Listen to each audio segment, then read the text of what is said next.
Well, hello, everyone. Welcome to this event.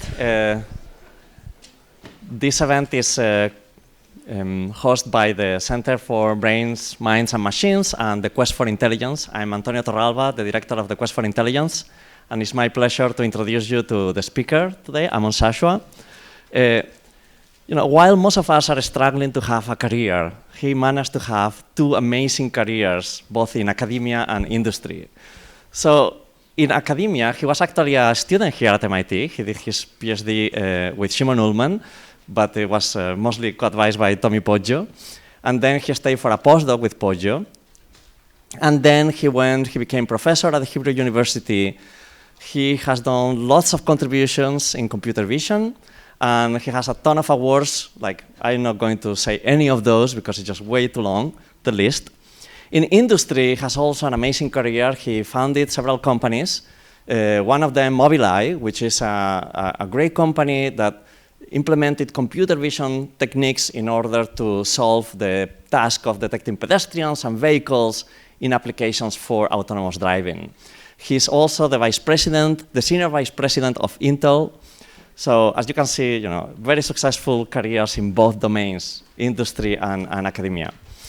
So without saying more, because I think we really want to hear him and not myself, so let's welcome Amnon Shashua to the podium.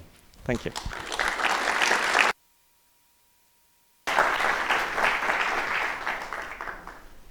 Okay, hello everyone. See this page, driverless cars, good or bad? I'm afraid most of the answers to the questions here is yes, not no. But it is what it is. But I'm sure it's less sinister than this thing that we have here. So I thought to build this presentation. The bulk of the presentation is going to be on autonomous driving. But first, start with a bit science, 10 minutes. Let's move to autonomous driving, the bulk of the presentation. And then I'll go to another area of AI, call it AI as a companion. If AI was on us, what we can do with it. And if we'll have the remaining time, I'll talk a bit about NLU, natural language understanding, which I believe is the next frontier to kind of capture broader intelligence. So in terms of the first part, of the scientific part, I have a very neat way to kind of show in a pictorial manner what are the mysteries of deep learning. Deep learning is very, very successful in industry, and engineering and technology are really leading the way in applications. But science has a lot to say as well, and will have to say a lot in the future. But even in the present, there are some mysteries of deep learning that are still mystifying everyone. And I'll show it in a kind of a pictorial manner. The first slide has equations, but then the rest of the presentation, there are no equations. So, and then I'll go into few slides about how deep learning is impacting other areas of science, specifically condensed matter physics, quantum mechanics. It's really a very exciting and surprising connection. Then autonomous driving, wearable computing. So let's start with the mysteries of deep learning from a scientific point of view. So I'll first set up the problem of machine learning. The setup is not more than one slide. If we have an input space could be images. So let's say a 100 by 100 pixel image, so it'll be 10,000 dimension input space. Right?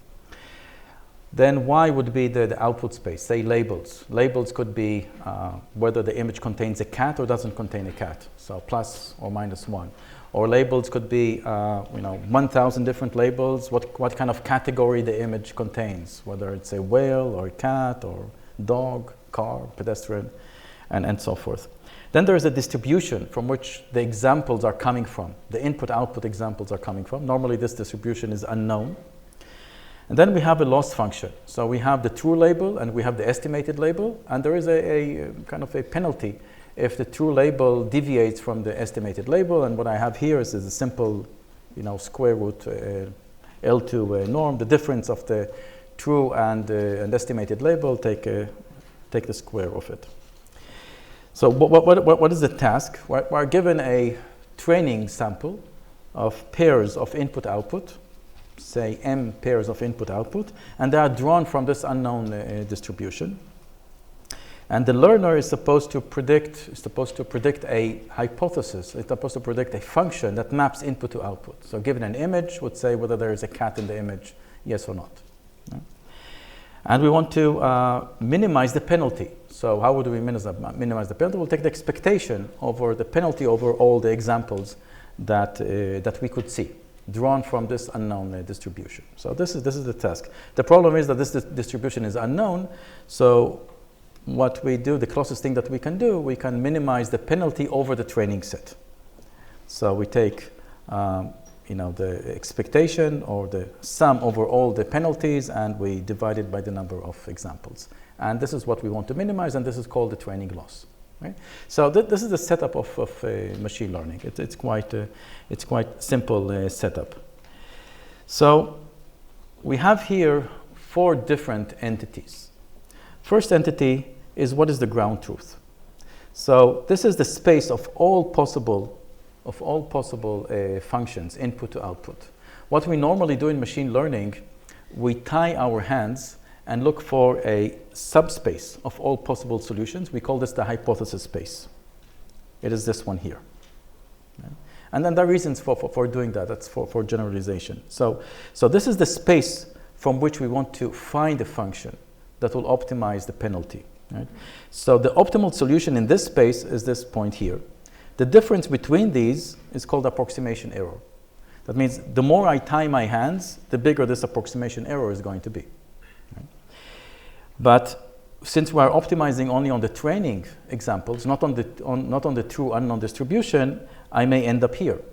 The difference between these two is called estimation error. When the estimation error is big, it means that I overfit it. It means that I cannot generalize the data. Now, if the optimization function is non-convex, I may not even get here. I'll get to some place here, some local minima, and the difference between these two is a training error. So these are the 3 errors that we have in machine learning. And you can see something quite intuitive here. If I increase my hypothesis space, I tie my hands less and less, the approximation error would reduce in this pictorial setting here, but the estimation error would grow. That means I'll be able to less generalize. This is why we're tying our hands. If we tie our hands stronger, then we'll generalize better, but we'll have a higher approximation error. Okay? So these are the 3 entities. Now the classical machine learning, what we know about classical machine learning, so in the 90s, the support vector machine of the 90s, is that the hypothesis space was all space of linear functions. And there was a trick called the kernel machines or the kernel functions that allowed us to get non-linear functions, but still in this linear setting. Right? Now, so in the classical machine learning, what we had the following. First is that the function that we want to optimize was convex. Therefore, there was no training error. We would reach the global minima of the function that we want to optimize. Then 2 things happened, which are very, very intuitive. If we expand the hypothesis space, we reduce the approximation error, this gets smaller, and we increase the estimation error, we less generalize. And opposite, if we shrink the hypothesis space, we generalize more because the estimation error reduces, and the approximation error gets bigger because we tied our hands stronger. So this was the setting, this is the classical machine learning, everything is well understood.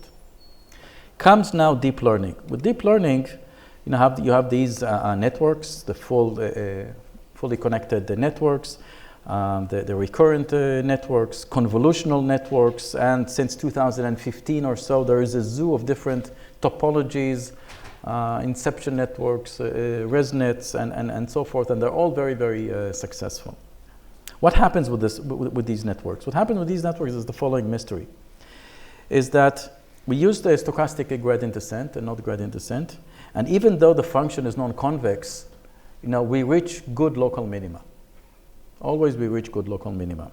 Second, what happens is that when we expand the hypothesis space are the weights of the network.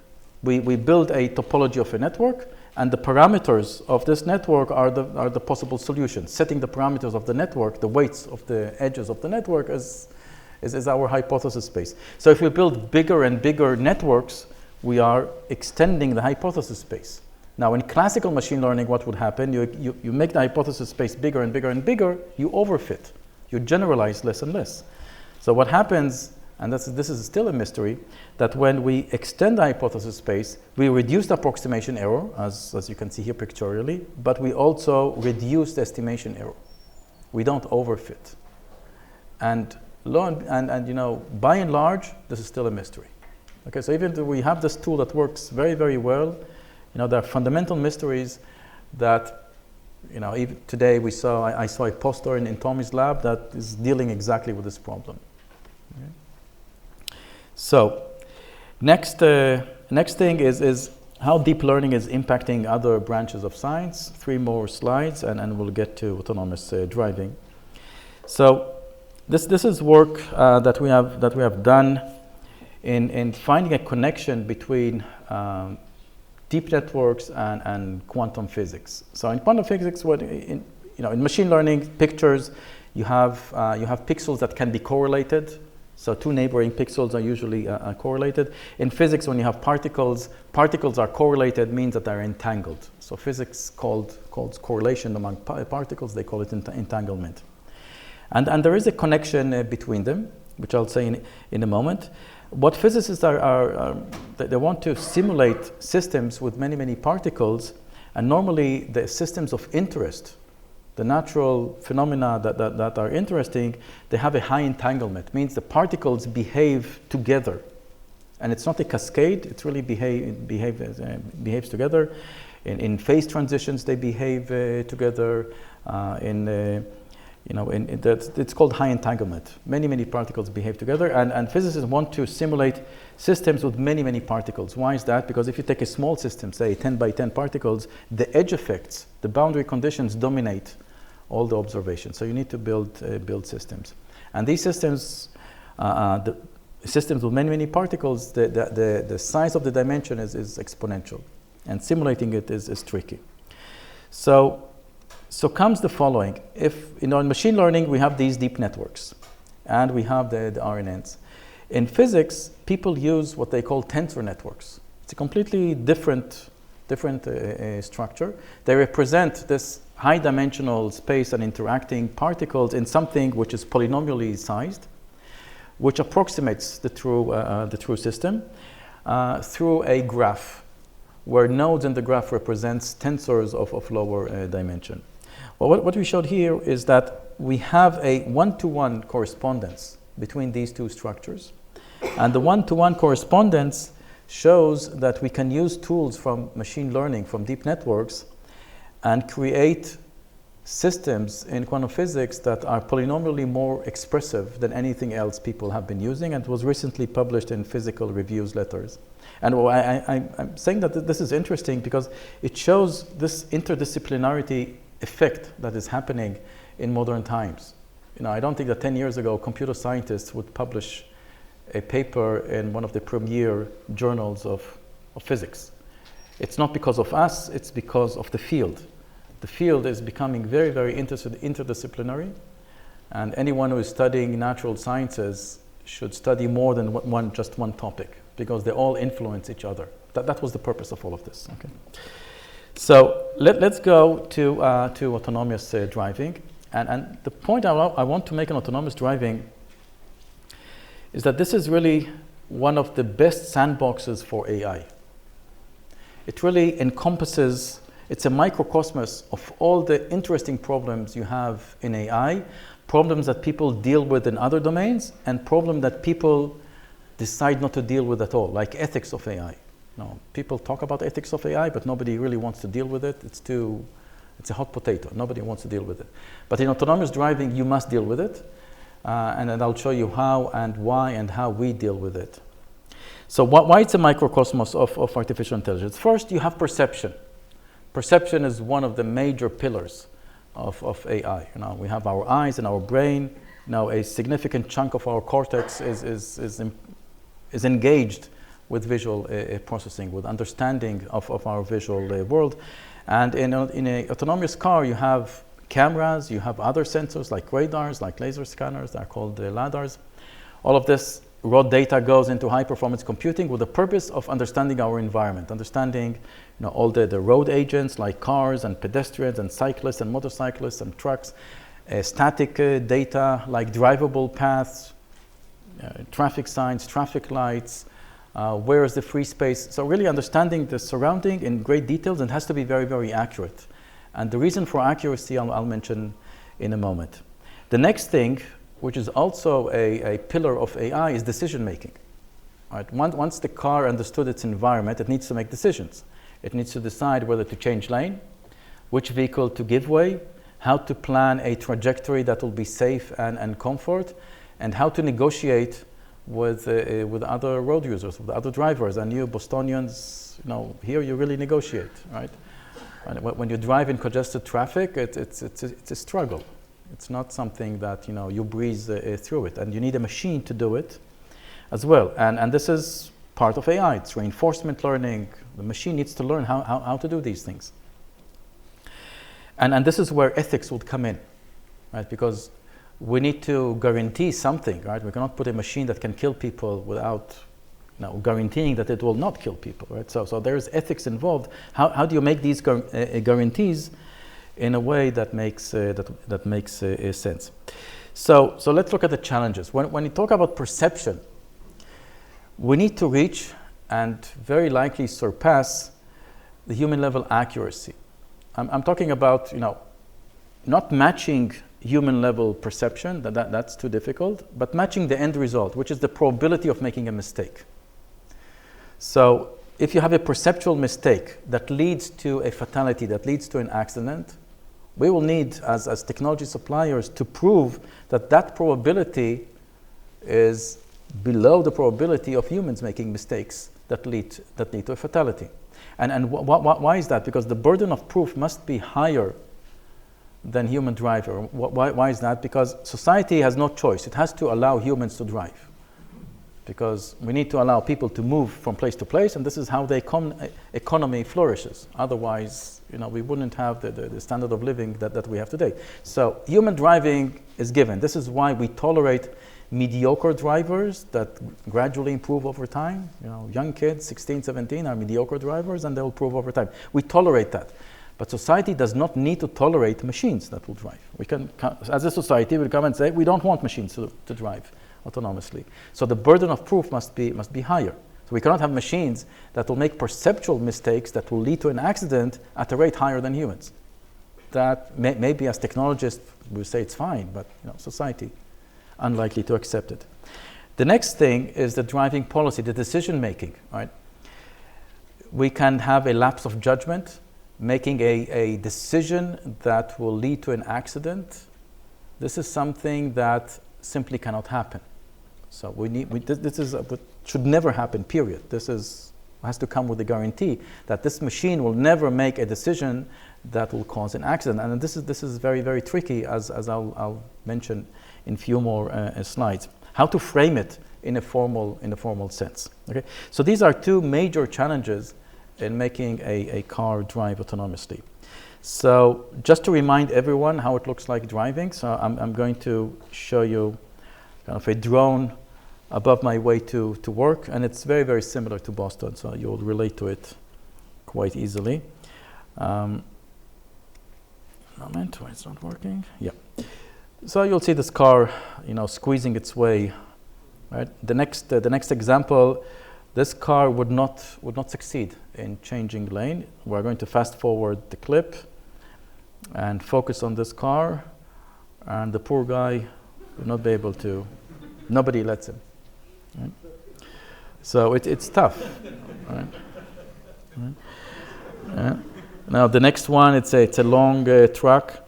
It will take minutes until the guy changes lane to the left, and you see we're fast forwarding, and it's negotiating its way and negotiating.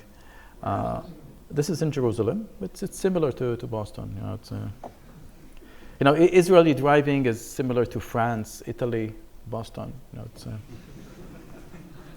It's not for the weak-hearted. Okay, so So let's start with the driving policy. Let's assume that our perception is perfect. We see our environment, we understand the environment, we detect everything in all the details. So perception is perfect, and let's focus on the driving policy challenge. What about decision making? So here are two questions. Do we allow an accident due to a lapse of judgment? Now with humans, there is lapse of judgment, but as I said, with humans we don't have a choice. With machines we do have a choice. So I believe no, we cannot allow lapse of judgment. Can we frame it in a statistical sense? So say there is a lapse of judgment, but it happens infinitesimally small in terms of a probability. Well, if you do this back of the envelope statistical analysis, you'd see that the amount of hours, the size of the validation set that you would need would be unreasonable. I'll do this back of the envelope calculation when I come to perception, and then we will see how it reflects on. So the answer is no, it doesn't make sense to look at it statistically. So this is where ethics come in. So we said that the safety of this technology is outside of machine learning. So it's like the 3 rules of robotics of Asimov. You know, most of the people here are young, so I'm not sure that you know who Asimov is, but there was a movie, I think, 10 years ago. So the idea is to set rules. So you can say, okay, well, what's the big issue? So set rules. It's a bit tricky. Why is it a bit tricky? Because when you look at the rules of driving, everything is clear until you reach the point of you need to be careful. Now, what does it mean to be careful? Right, we're talking about machines. You have to define everything mathematically, right? What does it mean to be careful? So it's based on societal norms. Careful in Boston is not careful in California. It's societal norms. It's also based on legal precedences. That means there was an accident, someone was blamed, that person that was blamed was not careful. So now there's a precedent of what careful means. So now what are we going to do? How do we go and define careful? So this is really the crux of the issue. How do we define what it means to be careful? So now we can come up with so we can put lawyers together and philosophers, say, and come up with definitions of careful. Why do you need mathematicians here? You need mathematicians because you really need to optimize 3 axes. The first axis, let's call it soundness. Whatever definition of carefulness you make should comply with the human judgment of what careful is. If the model says this is a non-dangerous situation, human judgment should comply with it. Say this is a non-dangerous situation, and vice versa. If the model says this is a dangerous situation, that means if you are in this situation, you are not careful, then human judgment should comply. So we need to somehow capture, the common sense of human judgment of driving when we define what careful is. But still, lawyers and philosophers can do that. Second is we need to be useful, right? Because we can be very, very careful and be useless. I'll give you an example of a useless definition of carefulness. Let's assume that I define carefulness by when I change lane, I should not interfere with the motion of any other road user. So they should continue their motion. That sounds like a perfect safety definition. I change lane, nobody is affected because they can continue their own motion. Now, obviously, this is useless, right? Because in congested traffic, when I change lane, somebody needs to slow down. So I am affecting the motion of others. So it's not enough just to make a definition of carefulness. It has to be useful. It has to allow for agility, just like the clip that I've shown before. Right? We need to negotiate, and this negotiation should be assertive and agile. And this conflicts with the notion of safety. Right? So this is a conundrum. So we need to optimize usefulness.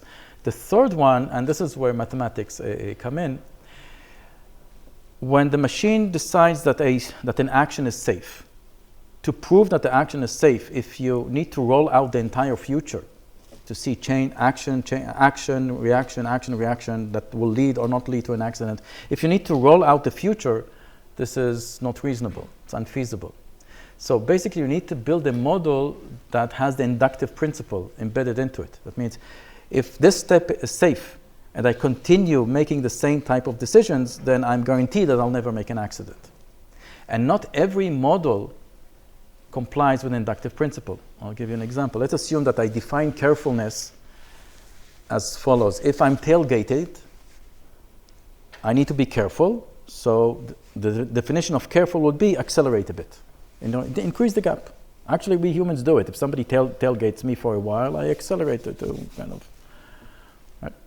So one can prove that if this is part of your definition of carefulness, you are going to violate the induction principle. You'll need to roll out the future in any decision you want to make. So you need to build a model that optimizes these three axes. It has to be sound, has to be useful, and you have to have the inductive principle. Okay? So this is what we set to do. So a year and a half ago, we published this. And the reason that we published it, we told ourselves that if we keep this closed, kind of as an IP or a competitive advantage, it will not help us because we need to engage with regulatory bodies. Because the way this model works, it must have parameters. Now, I'll mention in a moment what I mean by parameters. And these parameters should be set by regulatory bodies. So the way this model works is that there's one thing that we don't want to do. We don't want to predict what humans are going to do. Because you can think of, let's build a machine learning engine that will make predictions. If this guy is doing whatever it's doing now, then in the future, he'll do this or that. Right? It seems plausible from a machine learning perspective, but we can never really predict what humans are going to do. A better way is to build a system which is based on a worst case analysis, but under reasonable conditions. So let's give an example. Let's assume a car is in front of me. We keep a safe distance to the car in front. The reason we keep a safe distance, because the car in front can unexpectedly apply emergency braking. So we don't need to predict that the car would apply emergency braking. It will happen unexpectedly.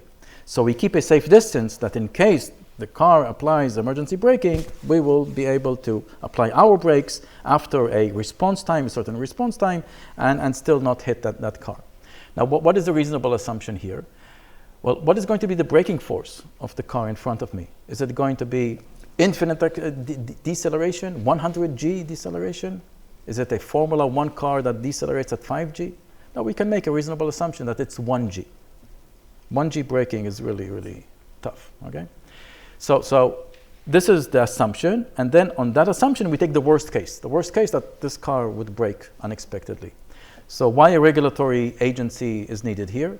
To agree that it's going to be 1G. Because the regulatory body can say, no, it's 1.5G.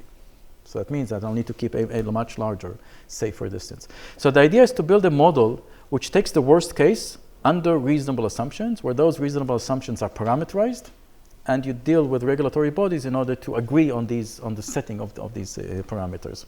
So it has to be transparent, it has to be open and not part of an IP or not part of a competitive advantage. And this is what we set to do. It was a year and a half ago, and we're working with the Chinese standards body that decided to standardize this model. It's called RSS. In US, Europe, we have industry actors that have joined. Israel is also an interesting sandbox. We created a joint venture with Volkswagen to commercialize ride-hailing, so robotaxi, mobility as a service, starting from 2022 in Tel Aviv, and then later scale to entire Israel. So it's full stack. It's completely autonomous driving, no driver behind the steering wheel, 2022. And there's a business model, so it's not a pilot. It's a complete business. Now, why Israel? The reason is that the Israeli government created a task force of multiple ministries, Ministry of Transportation, of Legal Affairs, of Finance, and so forth, to deal exactly with these issues. So, because one needs a regulation. Otherwise, you put this car on the road, there is an accident, then what do you do? Right, so this is, and this is part of the ethics of AI. Okay, and the way this driving policy works, there are two machine learning elements to it. There is what's called strategy, what we call strategy, and then tactics. So strategy is the decision to change lane. That's a strategic decision. Tactics would be which vehicle to give way and which vehicle to take way. So normally, when you change lane, you fill in a gap between a vehicle that you gave way and a vehicle that you're taking way. And this decision is changing all the time because you decided to take way from a certain vehicle, but then you change your mind because that vehicle is not allowing you to take way. So it's dynamic. And then path planning with the RSS together guarantees that you'll never cause an accident, because you are never getting into a dangerous situation according to this model. So one can then provide a guarantee that if we all agree on the parameters of this model, the car would never cause an accident if the perception is correct. Okay? So we basically remove the decisions outside of the statistical or machine learning domain. So let's look at the perception challenge, and then I'll show you some examples. So the perception challenge is the following. We know that the world is rich with details, and they're static and dynamic, like road users, pedestrians, vehicles, and static like lanes, and the semantic meaning associated with lane boundaries, whether it's a curb, a road edge, and so forth and so forth. And kind of a basic question is can AI that we know, the current machine learning, the state-of-the-art techniques, can it cope with this richness? Well, the answer is yes, but there is a snag, and the snag is accuracy. To understand the accuracy challenge, let's do a back-of-the-envelope calculation.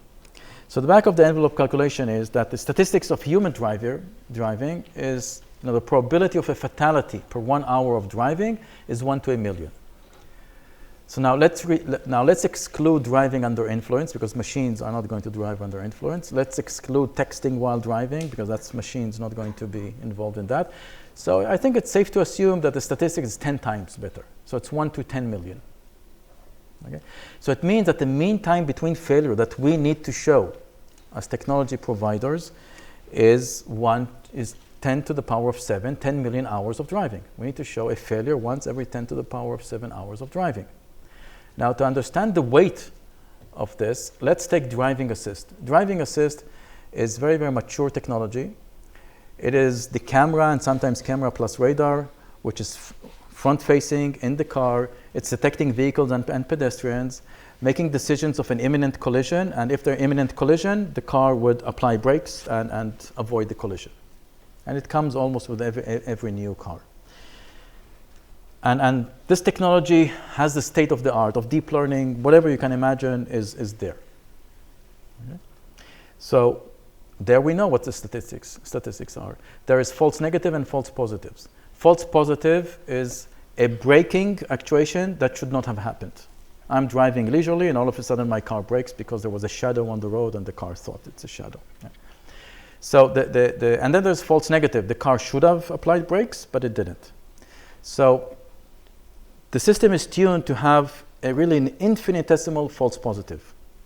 Why is that? Because the driver is still responsible. The driver is driving the car. So if there's a false negative, the driver is still there. The driver could apply the brakes. False positive is really scary. As I said, you're driving leisurely and all of a sudden your car brakes. You'll never want to touch that car again. So false positive, the sensitivity for false positives is very, very low. So the question is, what is the rate of false positives in these driving assist systems? Now, the rate is very impressive. It's once every tens of thousands of hours of driving. That's really impressive, but not sufficiently impressive. We have 3 orders of magnitude here, 10 to the power of 4 versus 10 to the power of 7. And here it's only to match human performance. Existing AEB system. Yeah, exactly. So, and this represents the state of the art. There's nothing there missing in terms of technology. It has the deep networks. It has everything that you can imagine it has. And still you have 3 orders of magnitude difference. So the way to handle this challenge, or the way we handle this challenge, is to break down the system into subsystems. Now this is tricky, because what would be, you want to create subsystems that are as independent as possible in order to create this effect of multiplication of MTBFs. Right, so let's assume I have 2 subsystems and they're statistically independent. Okay? That will never happen, but let's assume they're statistically independent. Therefore, what I need to show is the mean time between failures of each subsystem to be 10 to the power of 3.5, because it's the product that matters here. Right? Now, 10 to the power of 3.5 is only 3,000 hours of driving, and that's a piece of cake. Right? So in order to create subsystems that are as independent as possible, best is to use different modalities. For example, one subsystem would be only cameras, another subsystems will be radars and lidars.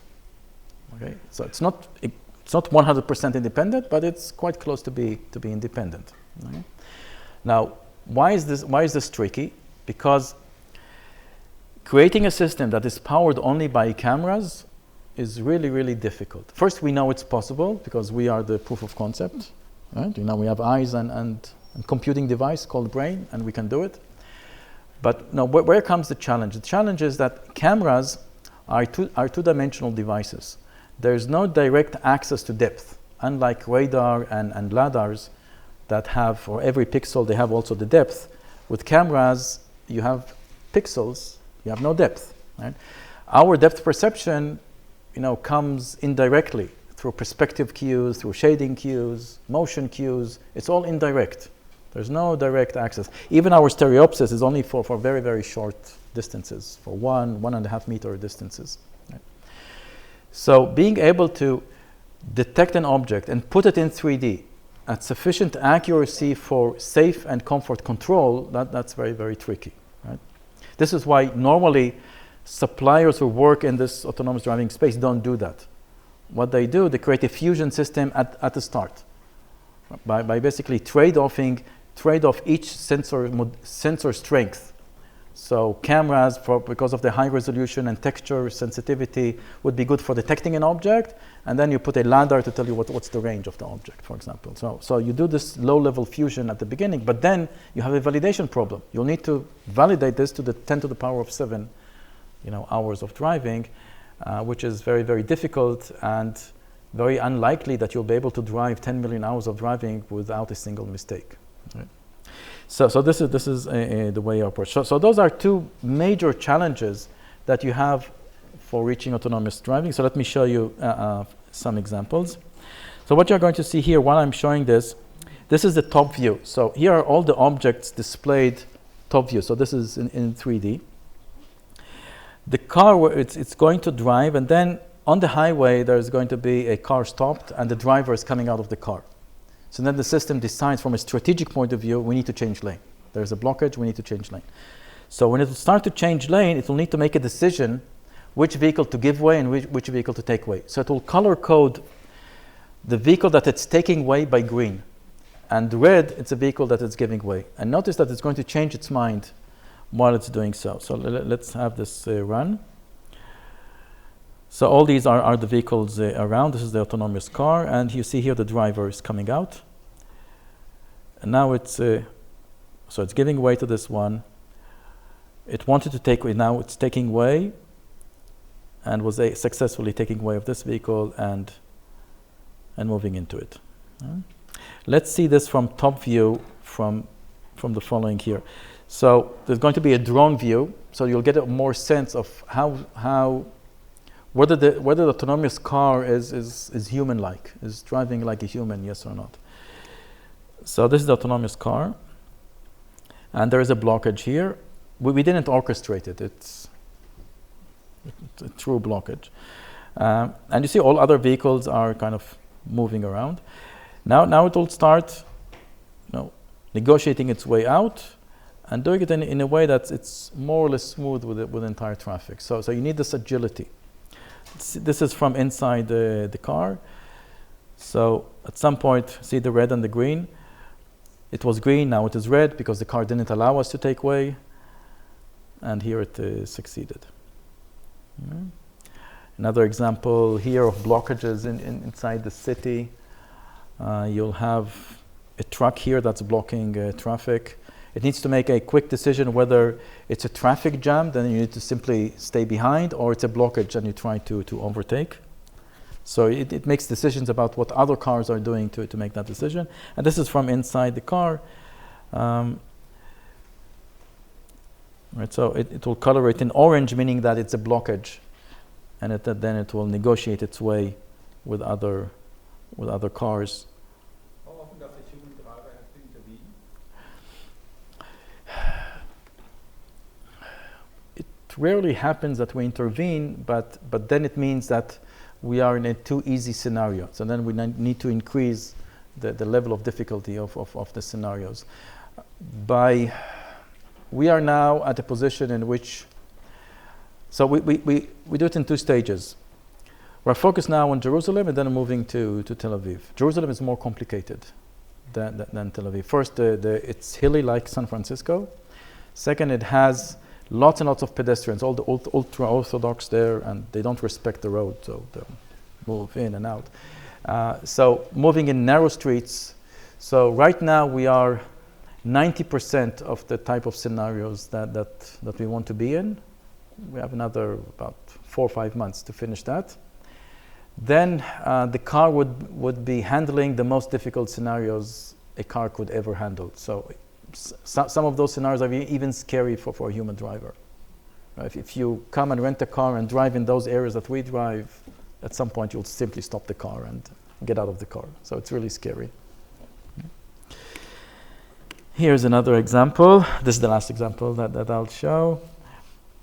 And it's about right of way. So we have the right of way. This is our car, but we relented. But in this case, we are more assertive and we take the right of way. And it all needs to smooth, because if you are too conservative, you'll simply block traffic. And it's all under this definition of what danger is, of this carefulness is. And you must have it, because if you don't have a formal definition of what danger is, you become conservative. Because you don't know whether to be assertive or not, because you have no formal definition of what danger is. Okay? So in the remaining 15 minutes, let me talk about another application of artificial intelligence, of perception, but it's not only perception, but also natural language understanding, natural language processing. And the idea is we called it AI as a companion. So this is another company, OrCam, that I founded back in 2010. It has about 250 employees. The idea is that you have a device that is always on you, and it's always on in terms of sensing the environment. So sensing the environment is vision and sound, always on you. So it can't be a smartphone, because smartphone is sometimes in my pocket, so it doesn't see and doesn't hear anything. It can't be a smartwatch, because smartwatch doesn't see, right? It's all here. So it has to be a device on you facing forward. So we call this sight and sound plus brain, all the AI software. So we started working on this in phases. So the first phase, and the phases are based on market segments of markets that really need this AI as a companion. Right? Normally we're used to be around technology that we don't need, like trying to sell us things, right? But here we're focusing on technology that people actually need in order to overcome disabilities, let's say. So the first one is vision. Blind and visually impaired. So it's a unit that you'll see in a moment in a videotape. So it's a small unit of this size. You click on your eyeglasses. There are 2 magnets. Simply click it on eyeglasses, and everything is done on the unit. Nothing is sent to the cloud, because it has to work in real time, and the bandwidth it's not practical to send it to the cloud. And already 100,000 units have been shipped.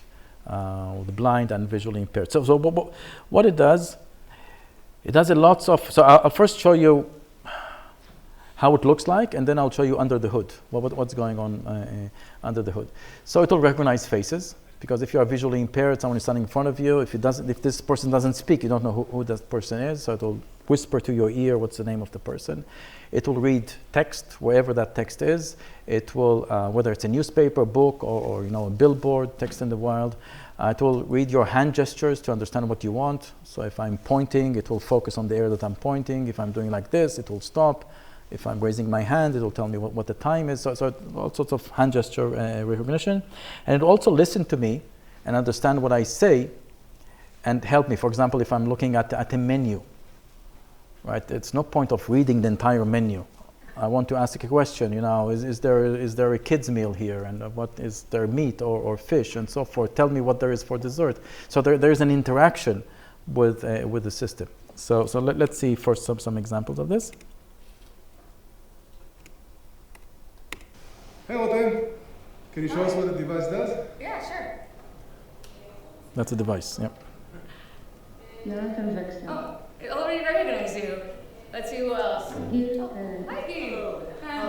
Okay, so that was fast. So she looked at Jonathan, and it said Jonathan Wexler. Then Gil came. She looked at him. It said Gil. Okay, so this works in real time. You don't need to tell it, recognize someone. It works in real time. What else can you do? So the device can read from any printed surface and recognize colors. Let me show you how it works. Use the paper and read by pointing. So this is the hand gesture, recognize it? The most coveted free agent slugger on the market is final. What is slugger? Outfielder. Open my hand and it just stops. It can also recognize any color. So it will recognize money notes and recognize products. So let me show you how it goes from under the hood. I think it will be more interesting. But before under the hood, this is the example of menus. So with the I see the menu. How can I help? What do you have for kids? There is a kid menu. Do you have something vegetarian? There are two options. First is kid burger beef or veggie. Second, macaroni and cheese. Okay, so the way this works is the system uses also location services because it's connected to smartphone.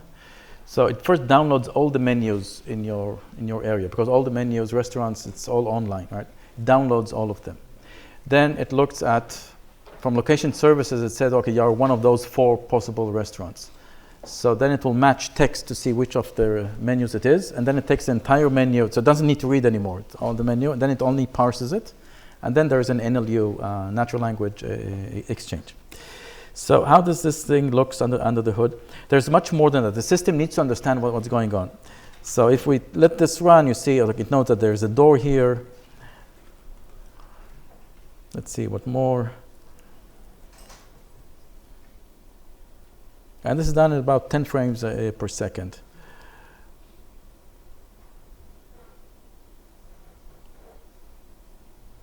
So now it will show business cards. So now it's a business card, knows who that person is. Screen.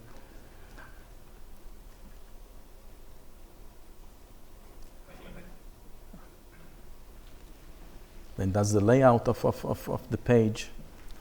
Like the stop gesture that you saw before.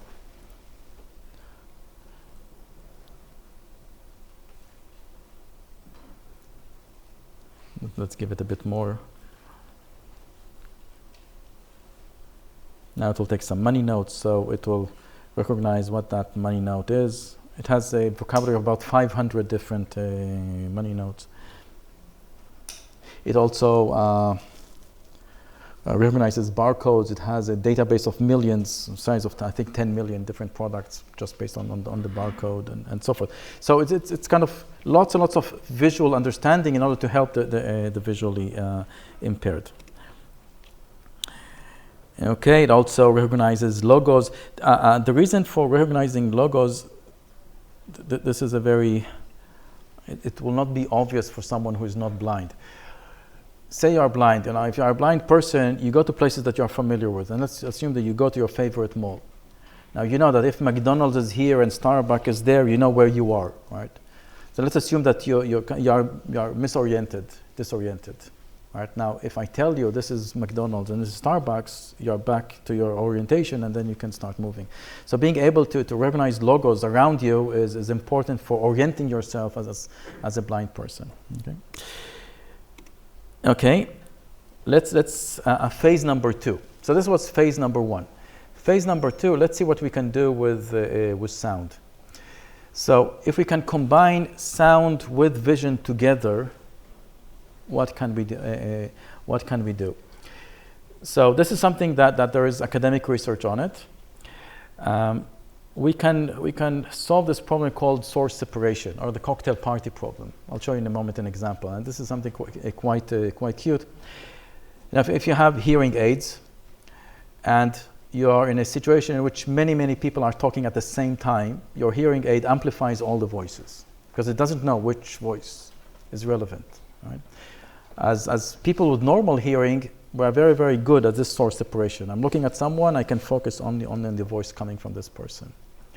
So we can do this using deep learning, right? Train a network which accepts, the voice accepts the voice sound wave, accepts the video of the person in front of me, and then learns how to filter out only the voice coming from that person.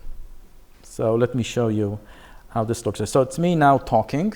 While I'm talking, many people are talking at the same time. So I'm reading something in order to make this run smooth. These energy ratios do not always fit the perceptual silence of each component within the... Okay, so this is kind of the input. So it's a cacophony of sounds. And if we look what the system is doing, these energy ratios do not always fit the perceptual silence of each component within the... So you see that the separation it's kind of a miracle. You said we put here the video, right? The network is probably focusing on the lip movements, even though it's different frequencies, the sound and the video, the network is able to combine the two and use that in order to filter out the sound. So, and it's all on a device of this size, right? So you simply, put it here. And now if I'm looking at someone, it will send through Bluetooth to my hearing aid and isolate only the voice of this person. So actually what we did, and this is coming out around June, right? So now comes third phase. Third phase is, let's try to load more capabilities on a device of this size. And we launched this with the Kickstarter. So we did 1,000 units Kickstarter. It's going to be shipped, I think, in 2 weeks' time. So it's not a product, we call this a platform to load as much AI as we can on a device of this size, and then get feedback from users, and then identify market segments. So what this device does, not for the hearing disabled, it focuses on face recognition and text recognition. So if there's a name tag, it will associate the face and the name tag. A business card, it will then associate the information on the business card to the recent face that the system saw. It will do also NLP. It can transcribe. Whatever I'm saying can be transcribed. It can do topic understanding, so it will extract what is the topic of the discussion. It can do event detection. If I'm saying, let's meet for lunch next week, it will add this to, right? So add as much AI as possible into a device of this size, and then gradually look for market segments. So for example, in the face recognition, the market segment that we're focusing on is people with early onset of Alzheimer's, right? Losing, face blindness is the first of the things that happen in the course of this Alzheimer disease. And there are people with face blindness. If you Google face blindness, 2.5% of the population have issues with recognizing faces. They know it's a face, but they don't know who it is. Okay? So gradually building this position of AI as a companion when you have something on you. So I'll stop here. And I'll be happy to answer questions. Thank you.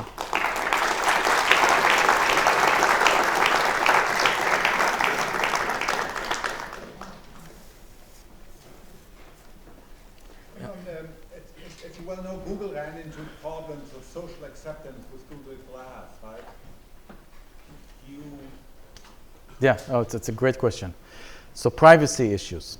So that's right. So phase one, which was the blind and visually impaired, there are no privacy issues. So it's not sending anything to your smartphone. It's all on the device. And if a blind person recognizes you, I think you are fine with it. Right. So that's not an issue. The hearing disabled, it's also not an issue. It's all localized on the device. It recognizes the face and uses that to know which voice signature to extract. You wouldn't have an issue with it, somebody with a hearing aid and so forth. This one here is a bit scary. This is why, there were things I wanted to do that I'm not doing. For example, early when we designed this thing, I had this picture of superhuman capabilities. What is that? Let's assume I put this on and I become superhuman. Every stranger I can recognize. Let's assume that many people have this. Any person that I tag goes to the cloud, and anyone with this device can then go to the cloud and match the face signature to the person, and then lo and behold, you can recognize strangers. Well, this is too spooky, right? I don't mind. it's okay that I recognize strangers. I'm not sure that I'm okay that strangers recognize me. So it's a bit tricky. So this is why the first thing that we said, we don't upload anything to the cloud. It all stays in the device and the smartphone, which is used for display. But still, there could be privacy backlash. This is why we started with Kickstarter. We didn't go and try 1,000 people, early adopters. Let's see what excites them, what scares them. Let's start getting the feedback, and let's call this a platform, and then only go and look for market segments that people that need this capability and not just it's a nice to have, like early Alzheimer and things like that. So I think the Google Glass, did a bad thing for everyone. There's so many things that we can do if of all this privacy thing will be pushed aside. But so we have to do it carefully. This is why we did this with the Kickstarter, not sending anything to the cloud.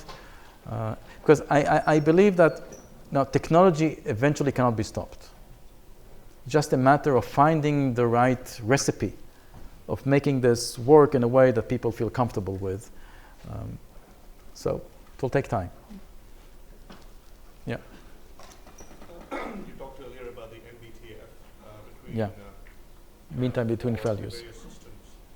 Now we're still in a bit of a honeymoon period when it comes to ADAS and things like that, in the sense that you don't have an adversarial layer messing with the systems.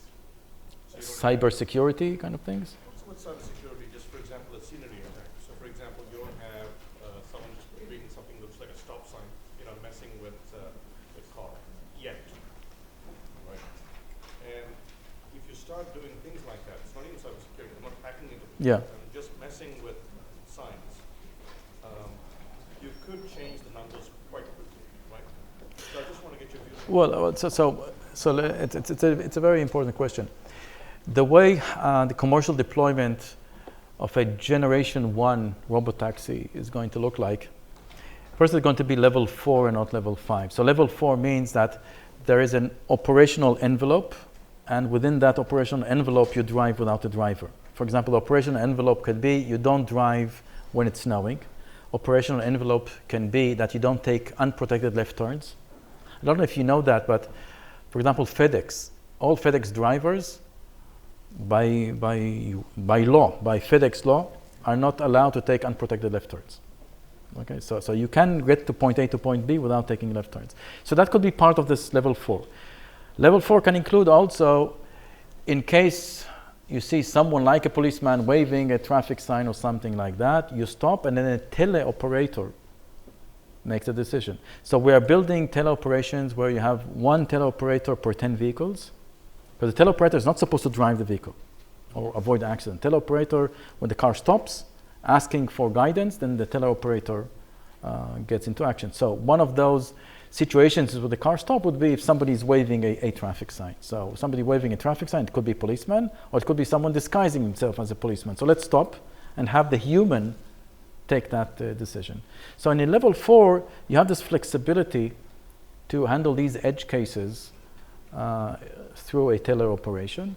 Level 5, I think, will become much later. I think level 4 will take us at least a decade of maturing, practicing, going from one teleoperator for 10 vehicles to 1 to 100 vehicles at the end of the maturity cycle, and then you can let go of teleoperators at all for level 5. Yep. In negotiating in traffic, do you explicitly control the signals that the car is sending, the way its body language, if you like, as it's trying to move in? So the body language is very similar to human driving. So when you want to signal that you want to change lane, it's not enough to do your turn signal. People, doesn't matter. Turn your turn signal. Nobody will pay attention. All right. So you start edging your way. So you go to the edge of your drivable path, and you are signaling to the car behind you that you want to take way. If the car behind you doesn't allow you to take way, then you stay there at the edge. You don't go back. Right? Cars that do like this, it's not human driving, and there are many operators of autonomous driving that when you read, they do like this. That's not human driving. You should stay and you should persist, right? And gradually block the traffic until you enter. And this is exactly what the autonomous car is doing. It's very human-like. I just bought a new car that has your autonomous driving in it. I've had it for 4 months now. I've yet to try. So my question to you is, do you drive autonomously all the time, 100%? Well, the car that you saw here, I have it also. So all my routes from home to work and so forth are all mapped. 100%? Yeah, so this is how engineers are on their toes all the time. I see all their mistakes.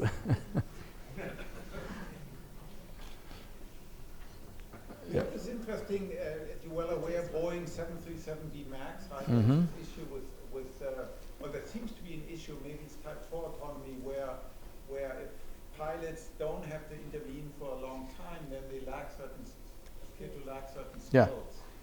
Do you see this a problem with driving, an upcoming problem with driving? Well, in autonomous driving, there's no driver.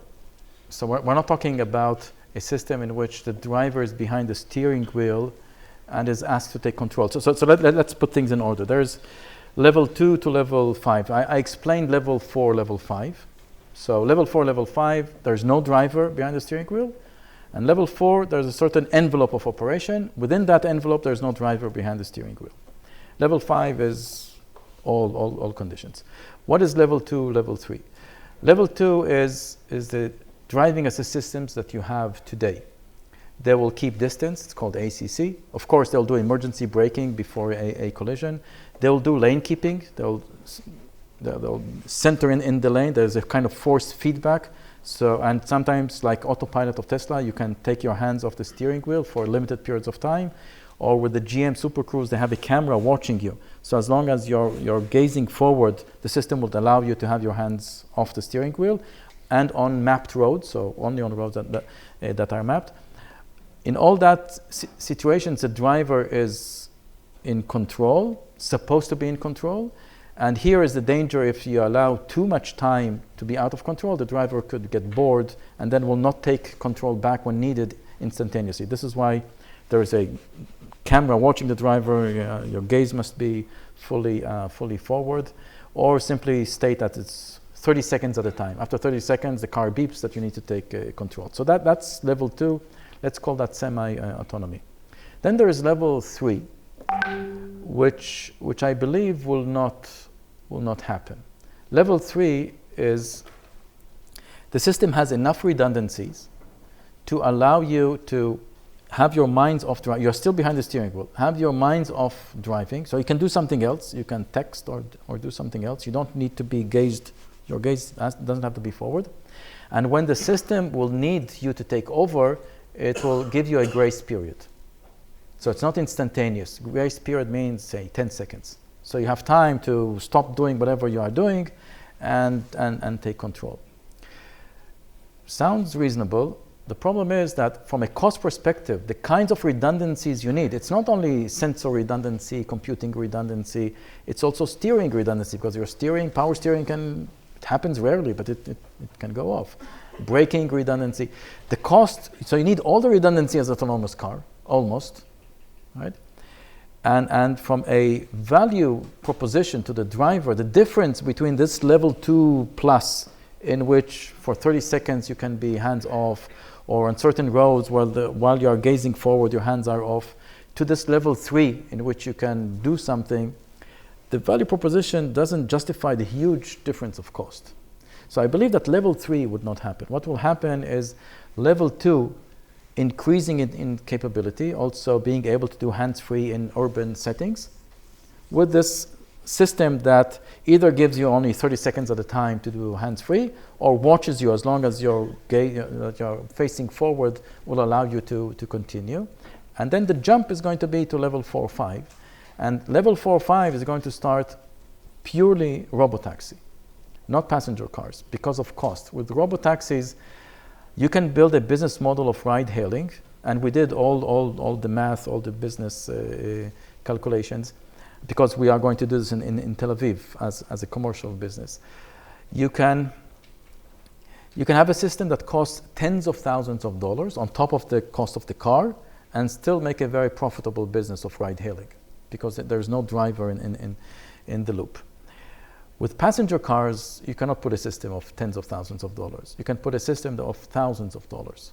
So you have an order of magnitude in terms of cost, and that will take time. So first would be the robotaxis, because there is a business concept around them, and the business concept is really a game changer. If you compare traditional ride hailing, the Uber and Lyft that you have today, to robotaxi ride hailing, it's a game changer.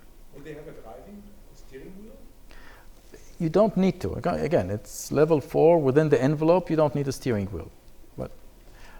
But the most sensible way is to buy the vehicles as treat it as a capex, and those vehicles have a steering wheel. So it doesn't matter if they have a steering wheel.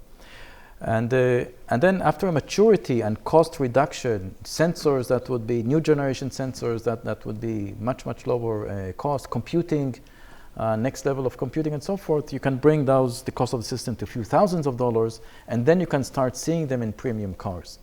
So for example, you buy a BMW 7 Series, instead of paying $100,000, you'll pay $120,000. And those extra $20,000 will enable you to sit in the back seat and have the car take you to wherever you want to go. But that's next generation. That's 10 years from now, 15 years from now. It's not now. Now means the next few years, robotaxi. That can happen. Yep.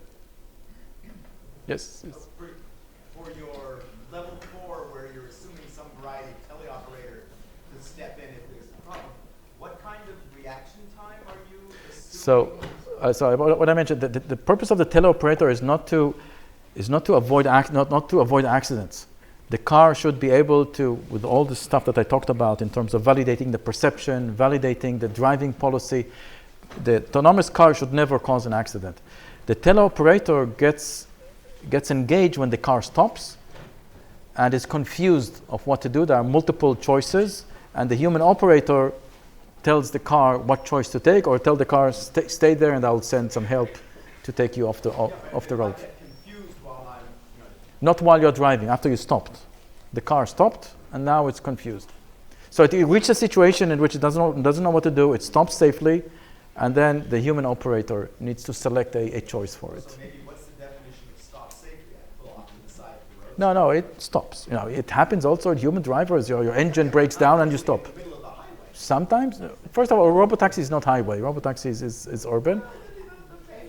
Okay, this is a wonderful discussion, but maybe just for the interest of time, we should just thank Okay. everyone for Thank you.